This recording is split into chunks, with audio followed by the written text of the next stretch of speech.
मते किसी छोट भाई भौणी मैंने मेसेज कर पचार दीदी तुम कॉम्पिटिटिव प्रिपेयर करुछ कौन करुछ केमिति पढ़ुछ कौन नहीं आमको टिके कहतु।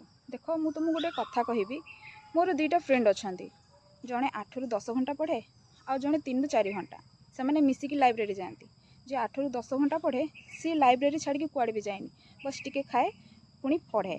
आउ जी 3 ରୁ 4 घंटा पढ़े सी बुले खटी करे मस्ती करे सांगसाथी मान सहित बुले सबकि करे किंतु जे 8 ରୁ 10 घंटा परिश्रम करुला तार जॉब हेलानी। जे 3 ରୁ 4 घंटा परिश्रम करुला तार जॉब है कहीं से सब टेंशन फ्री रे रहिला।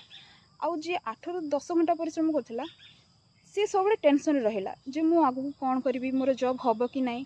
तो सांग मैंने मुझे ही कहूँ टेंशन फ्री होइकी ही पढ़ टेंशन नियनी ब्रेन जदि तुमर ताकू ट्रेन करने दायित्व भी तुमर।